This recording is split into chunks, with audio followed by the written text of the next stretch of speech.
Hey everyone, कैसे हैं आप सब? होप आप सब ठीक होंगे। मेरी वीडियोस को लाइक और शेयर कर रहे होंगे। जिन्होंने मेरा चैनल सब्सक्राइब नहीं किया है वो मेरा चैनल अभी सब्सक्राइब कर ले। ये स्टूडेंट वेस्टर्न पॉलिटिकल थिंकर में आज हम एक नया टॉपिक स्टार्ट कर रहे हैं और हमारे टॉपिक का जो नाम है वो है जॉन लॉक। जॉन लॉक का जो टॉपिक है स्टूडेंट वो आपके यूजीसी नेट, एचटेट और आपका जो नीट का एग्जाम है यूपीएससी का, ये सभी में क्या है इंपॉर्टेंट टॉपिक रहता है हमारा जॉन लॉक। यस, जो जॉन लॉक थे उनका बर्थ 29 अगस्त 1632 को हुआ था और उनकी जो डेथ है वो 1704 में हुई थी।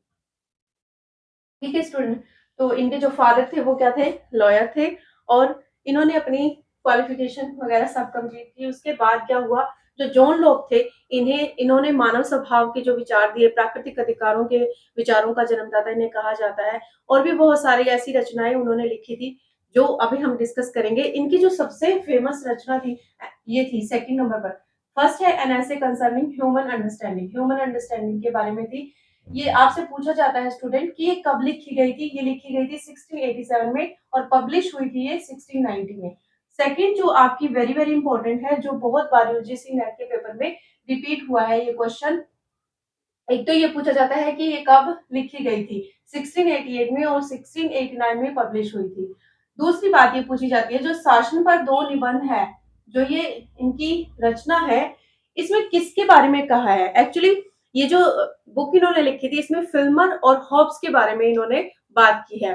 बेसिकली जो फिल्मर है ना, इन्होंने क्या कहा था, शासन पर जो दो निबंध है वो एक तरीके की बंदूक की नली है जिसके ये दो आपने पिस्टल अगर देखी होगी तो उसके ऐसे दो मुंह होते हैं। उसमें क्या है, इन्होंने कहा एक तो फिल्मर का जो पितृसत्तात्मक या राजतंत्रात्मक की वो बात कर रहे हैं और दूसरा हॉब्स के बारे में इन्होंने कटाक्ष किया है या हॉब्स के जो विचार थे उनका इन्होंने खंडन किया है। इन दोनों के विचारों का इन्होंने क्या किया है स्टूडेंट, खंडन किया है। और वो किस तरीके से किया है, इन्होंने कहा है जो हॉब्स की सॉरी जो फिल्मर है ना, फिल्मर ने क्या कहा था, इसने कहा था कि जो राजा के दैवीय अधिकार हैं, राजा के दैवीय अधिकारों की इन्होंने क्या की थी, आलोचना की थी या खंडन किया था। इन्होंने कहा था कि राजा ही सबसे सर्वोपरि है और जो व्यक्ति है वो क्या है, वो एक बच्चे की तरह है और वो बच्चा क्या है, मंदबुद्धि है। यानी उसे सोचने समझने की कोई पता नहीं है, उसको कोई सेंस नहीं है, अकल नहीं है, एक तरीके से आप कह सकते हो। और जो भी राजा करेगा वही क्या होगा, सही होगा।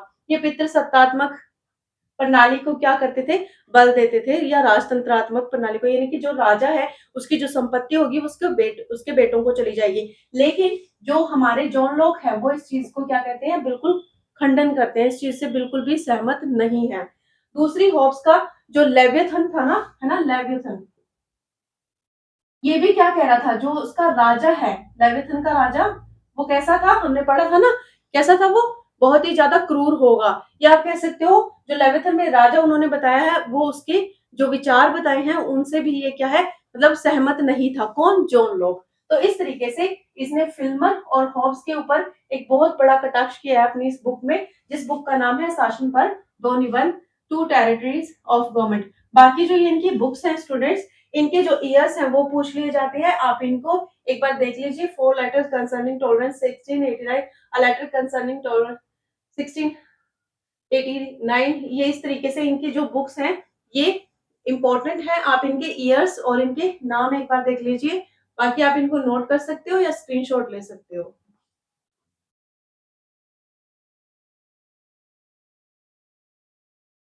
यस स्टूडेंट, अब हम जॉन लॉक का जो योगदान था उसके बारे में बात करेंगे कि उन्होंने ऐसी क्या चीजें बनाई या क्या देन दी जिसकी वजह से हम जॉन लॉक को बहुत ज्यादा महत्व दे रहे हैं। पहला तो उन्होंने क्या कहा, उदार, उनको ना उदारवाद का पिता कहा जाता है।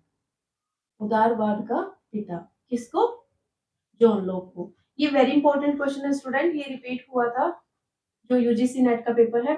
देखिए उदार क्या होता है, स्वतंत्रता, है ना।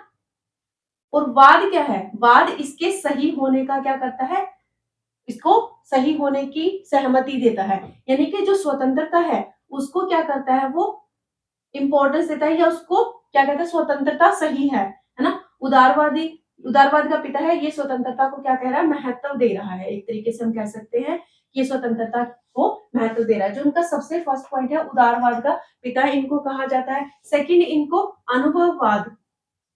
अनुभववाद का जनक कहा जाता है। ये स्टूडेंट अनुभववाद का मतलब क्या होता है? देखो अनुभव क्या होता है स्टूडेंट? एक्सपीरियंस, है ना? जितने ज्यादा एक्सपीरियंसेस हमें लाइफ में होते चले जाते हैं, हम अपनी जो जिंदगी है या अपना कैरेक्टर है उसमें उतनी ज्यादा शार्पनेस लेकर आते हैं। कोई अच्छी चीज है अगर हमने वो सीख ली है तो वो क्या है, हमने उसको अपने जीवन में क्या कर लिया, उतार लिया एक तरीके से। तो इंसान क्या है, अनुभव से सीख रहा है। तो ज्ञानेंद्रियों यानी कि ज्ञान ज्ञान का ज्ञान को महत्व दे रहा है, या ज्ञान को क्या कहता है, ज्ञानेंद्रियों से प्राप्त होता है, हमें सेंसेस से प्राप्त होते हैं। जब हम कुछ देखते हैं सोसाइटी में बाहर, अच्छा देखते हैं बुरा देखते हैं, उनसे हम क्या करते हैं, सीखते ही तो है। तो जो हमारी जो ज्ञानेंद्रियां हैं, हमारी सेंसेस हैं, हमें फ्रेग्रेंस आती है, हमें स्मेल आती है, हमें खाने का टेस्ट कैसा लगता है, ये जो हेयर हमें दिए हुए हैं, मतलब ये सारी चीजें क्या है स्टूडेंट, हमारी जो मतलब अनुभव से हमें पता चल रहा है कि किस तरीके का क्या समाज होता है और हमें कौन सी चीज अच्छी है हमारे लिए और कौन सी चीज बुरी है। तो हम अनुभव से ही क्या है सीखते हैं। हमें जितना एक्सपीरियंस होगा हम उसको उतना ज्यादा उसके अंदर क्या है चेंजेस लेके आएंगे अपनी लाइफ में। थर्ड इन्होंने कहा है कि ये प्राकृतिक अधिकारों का जनक है। ये वेरी वेरी इंपॉर्टेंट है स्टूडेंट, क्वेश्चन बहुत बार रिपीट हुआ है कि प्राकृतिक अधिकारों का जनक कौन है। प्राकृतिक अधिकारों का जो जनक है वो है हमारे जॉन लॉक जी। तो ये भी क्वेश्चन बहुत बार रिपीट हुआ है। ये तीनों क्वेश्चन बहुत बार रिपीट हुए हैं जो मैं योगदान आपको करवा रही हूँ। उसके बाद ये मैंने आपको बताया कि ये स्वतंत्रता का भी समर्थक रहा है ना, स्वतंत्रता का समर्थक रहा है उस, यानी कि प्राकृतिक अधिकारों के साथ साथ स्वतंत्रता का भी समर्थक रहा है। सहमति के सिद्धांत का समर्थक, जो सहमति का सिद्धांत होता है ना, उसका ये सहमति के सिद्धांत का समर्थक।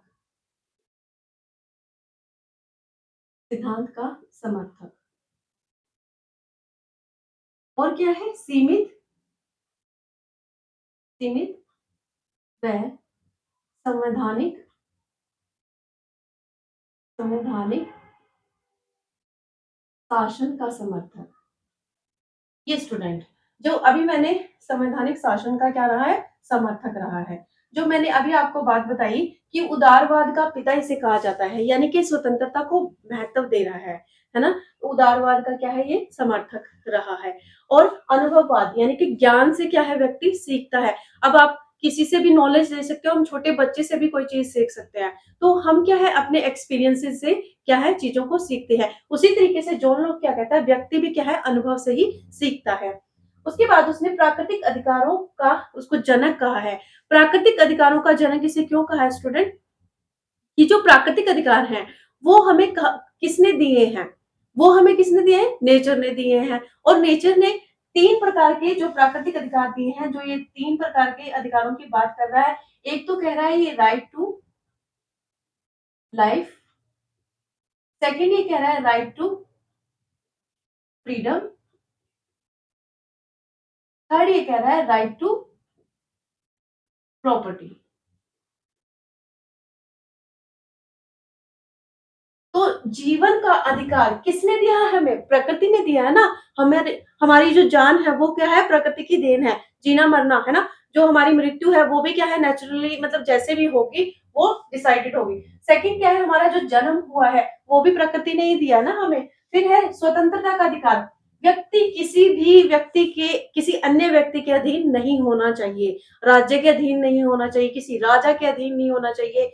तो व्यक्ति को क्या है, स्वतंत्रता है, फ्रीडम है, वो कहीं भी घूम फिर सकता है। इस तरीके से वो कहता है ये जो फ्रीडम का अधिकार है ना, ये स्वतंत्रता जो हमें दी है वो प्राकृतिक अधिकारों में आती है।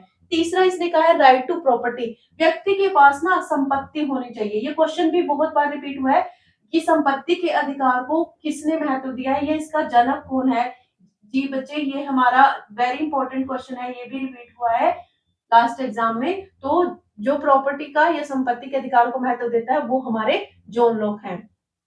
इस तरीके से वो प्राकृतिक अधिकारों के बारे में बता रहा है। और जो ये संपत्ति का अधिकार है ये प्राकृतिक अधिकार है स्टूडेंट, ये किसी राजा ने हमें नहीं देना है, किसी शासन ने हमें नहीं देना है, ये हमें प्रकृति ने दिया है, संपत्ति रखने का अधिकार हमें प्रकृति ने दिया है। तो ये जॉन लॉक कह रहे हैं कि हमारे पास जो संपत्ति है वो हमारा प्राकृतिक अधिकार है। ये बहुत बार रिपीट हुआ है, इसलिए इस क्वेश्चन को थोड़ा अच्छे से देख लीजिए कि संपत्ति के अधिकार के बारे में कौन बता रहा है। उसके बाद जो सहमति का अधिकार है ना, इसमें क्या कह रहा है कि व्यक्ति पर, क्या कह रहा है स्टूडेंट, व्यक्ति पर राज्य का, व्यक्ति पर राज्य का क्या है, ये कह रहा है कि व्यक्ति पर राज्य का जो क्या है अधिकार है या नियंत्रण है, नियंत्रण व्यक्तियों की सहमति से होगा, सहमति से होगा। अब जो ये बता रहा है कि जो जॉन लॉक ने क्या कहा है, व्यक्ति पर जो राज्य का नियंत्रण है ना, राज्य का नियंत्रण वो कैसे होगा, जब सभी व्यक्ति मिलकर अपनी सहमति देंगे कि हाँ आओ राज्य आप हम पर शासन करो। ठीक है, अब जैसे एक एग्जांपल लेते हैं, जैसे एक फादर होता है ना, फादर क्या है अपने बच्चे पर क्या कर रहा है, नियंत्रण रख रहा है। अब वो बच्चा जब तक चाहेगा उस पर नियंत्रण होगा, और जैसे ही बच्चा ये कहेगा कि मैं आपका नियंत्रण स्वीकार नहीं कर रहा हूं, तो राज्य का नियंत्रण वहीं पर क्या हो जाएगा, खत्म हो जाएगा। यानी कि व्यक्तियों की सहमति से ही यहाँ पर क्या है, राज्य नियंत्रण कर सकेगा, स्टेट उस पर क्या कर सकेगा, नियंत्रण कर सकेगा। ठीक, तो ये सहमति के सिद्धांत का क्या है, समर्थक है। इसने कहा है कि जो सीमित होना चाहिए संवैधानिक शासन, कैसा होना चाहिए, जो संवैधानिक शासन है वो सीमित भी होना चाहिए, इसका भी वो क्या है, समर्थक रहा है। उसने कहा है कि व्यक्ति स्वतंत्र होता है ना, उसने शासन के बारे में एक ही चीज कही है कि राजा तभी उस पर, राज्य उस व्यक्ति पर तभी शासन करेगा जब तक व्यक्ति चाहेगा। और संवैधानिक शासन को क्या कह रहा है, वो सही है, लेकिन वो सिर्फ अपने दायरे में रहकर उन सब कामों को करे। तो इसीलिए इसका जो शासन है ना राज्य का, वो कैसा है, सीमित बताया उसने। ये नहीं कहा है कि कोई भी आकर उस पर क्या कर जाए, उस पर अधिकार जमाने लग जाए, या किसी तरीके का भी उसके ऊपर कोई भी, आप कह सकते हो कि उसको मतलब एक तरीके से कहे व्यक्ति को टॉर्चर किया जाए, नहीं ऐसा कुछ नहीं होगा जब तक व्यक्ति नहीं चाहेगा। मतलब संविधान के भी अधिकार उसने क्या है, सीमित बताए हैं। उसके बाद क्या है स्टूडेंट, उसने बताया है कि जॉन लॉक ने खंडन किया है। अभी मैंने बात की थी ना, जॉन लॉक ने खंडन किया है किस चीज का स्टूडेंट, एक तो फिल्मर का है ना, फिल्मर के जो विचार थे उसको वो पसंद नहीं थे। दूसरा उसने हॉब्स के विचारों का भी खंडन किया है, जो हॉब्स का राष्ट्र तंत्रात्मक है, फिल्मर का जो पितृसत्तात्मक प्रणाली है, इन सब चीजों का उसने क्या किया है, खंडन किया है। तो इस तरीके से स्टूडेंट जो जॉन लॉक है वो इन चीजों का खंडन कर रहा है। उसके बाद जो इसका योगदान वेरी वेरी इंपॉर्टेंट है ये सारे पॉइंट्स। अब जो जॉन लॉक है उसने ह्यूमन नेचर कैसा बताया है, मानव स्वभाव कैसा बताया है। जो जॉन लॉक है वो कह रहा है ह्यूमन नेचर क्या है, बहुत अच्छा है। कैसा है स्टूडेंट, अच्छा है। यानी कि अब हम एक लाइन में ही इसको अगर एक्सप्लेन करें तो ये रूसो के जैसा ही है कहीं ना कहीं। इसने क्या कहा है कि जो मानव का स्वभाव है वो बहुत ही अच्छा है, उसके अंदर क्या है, दया सहयोग की भावना है, और व्यक्ति क्या है, सुख चाहता है। व्यक्ति क्या चाहता है, व्यक्ति सुख चाहता है, दुख तो कोई नहीं चाहता ना, तो इसीलिए वो ना किसी को दुख भी नहीं देना चाहता। तो इसने कहा है जो व्यक्ति है वो क्या चाह रहा है, यहाँ पर सुख चाह रहा है। और क्या कह रहा है ये, व्यक्ति का स्वभाव कैसा है, नेक है, नेक है, परोपकारी है ना, हम कह सकते हैं कि नेक है, परोपकारी है। तो इस तरीके से जो ह्यूमन नेचर है स्टूडेंट वो कैसा है, बहुत अच्छा है।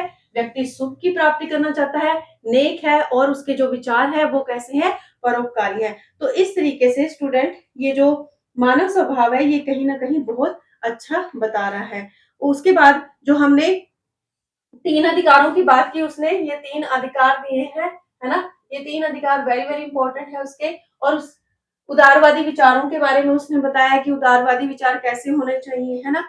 ये उसने कहा है कि स्वतंत्रता होनी चाहिए उनके विचारों में। और जो लॉक है सरकार को क्या कह रहा है, कॉमनवेल्थ कह रहा है। जॉन लॉक सरकार को कॉमनवेल्थ कह रहा है, यानी कि सबके लिए, आप कह सकते हो ना कि सबके, तो कॉमनवेल्थ कह रहा है ये सरकार को। क्यों कह रहा है कॉमनवेल्थ? मतलब सबके अधिकारों के बारे में जो सोचे या सबका भला करे, सरकार वैसी होनी चाहिए। इस तरीके से ये सबसे ज्यादा महत्व जो दे रहा है वो किसको दे रहा है? व्यक्ति को दे रहा है, ना कि राज्य को। राज्य को इसने इंपॉर्टेंस नहीं दी है, इसने व्यक्ति को महत्वपूर्ण माना है। और क्या है, जॉन लॉक ने कहा है कि दंड देने का अधिकार क्या है? जो सामाजिक समझौता हुआ है, यस, हम एक सामाजिक समझौता या सोशल कॉन्ट्रैक्ट इसका हुआ है ना, उसके बारे में बात कर लेते हैं। कैसा समझौता हुआ है बच्चे? ये आपसे पूछा जाता है। ये कैसा है? पूर्व राजनीतिक, पूर्व सामाजिक नहीं। क्या कह रहा है ये? कि ये पूर्व राजनीतिक तो है, लेकिन समाज से पहले का ये सामाजिक समझौता नहीं है। देखिए बात को समझिए, समाज से पहले ये समझौता नहीं है, मतलब उस समय क्या है? समाज था, लेकिन उस समय राजनीति नहीं थी जब ये समझौता हुआ था। किसका? व्यक्ति का राज्य के बीच में, या व्यक्ति का व्यक्तियों के बीच में। व्यक्तियों ने मिलकर नागरिक समाज का निर्माण करना चाहा था, और क्या कहा था कि राज्य और सरकार का निर्माण होगा। और वो राज्य और सरकार का निर्माण क्यों होगा स्टूडेंट? वो समाज की भलाई के लिए होगा। तो इस तरीके से सामाजिक समझौते के बारे में जॉन लॉक के ये विचार हैं। राज्य, समाज और सरकार में कोई भी अंतर नहीं है। राज्य, समाज और सरकार में कोई अंतर नहीं है। राज्य, समाज, सरकार, ये तीनों क्या है बच्चे? एक है। इन तीनों में कोई अंतर नहीं है। तो इस तरीके से ये सामाजिक समझौता है। उसके बाद इन्होंने कहा है समझौते में क्या है? व्यक्ति इंपॉर्टेंट है ना। मैंने अभी बात कही ना कि व्यक्ति को महत्व दिया है, राज्य को नहीं, है ना। तो यहाँ पर व्यक्ति क्या है? महत्वपूर्ण है, राज्य यहाँ महत्वपूर्ण नहीं है। इस तरीके का इनका सामाजिक समझौता हुआ है। तो स्टूडेंट, ये जो सामाजिक समझौता किनके बीच हुआ है? व्यक्ति का व्यक्तियों के बीच में। इस तरीके से ये जो हमारा जॉन लॉक का टॉपिक है स्टूडेंट, ये यहीं पर खत्म हो जाता है। और एक और चीज, जो जितने भी ये मैंने आपको योगदान बताए हैं, यहाँ से आप मानकर चलिए कि एक क्वेश्चन यहाँ यूजीसी नेट में जरूर पूछा जाता है। मानव स्वभाव बहुत अच्छा है, और अधिकार उसने 3 प्रकार के बताए। कोई भी एक अधिकार आपसे पूछ लिया जाएगा, ये स्टेटमेंट आपसे पूछ ली जाएगी, या फिर इनमें से कोई भी योगदान जो उसने दिया है, क्या ऐसे पूछ लिया जाएगा, क्या वो प्राकृतिक अधिकारों का जनक है? कौन? John Locke. तो आप कहेंगे हाँ, वो प्राकृतिक अधिकारों का जनक है। यह क्वेश्चन आपसे पूछा जाता है, उदारवाद का पिता किसे कहा जाता है? जॉन लॉक को। तो इस तरीके से ये टॉपिक हमारा यही कंप्लीट होता है स्टूडेंट, जॉन लॉक का। होप आपको समझ आया होगा। और स्टूडेंट, आप इसका स्क्रीनशॉट ले सकते हैं या इसको नोट डाउन कर सकते हैं। और दूसरी चीज जो वेरी वेरी इंपॉर्टेंट है, मेरे चैनल को सब्सक्राइब करें और मेरी वीडियोस को लाइक और शेयर जरूर करें। Thank you so much.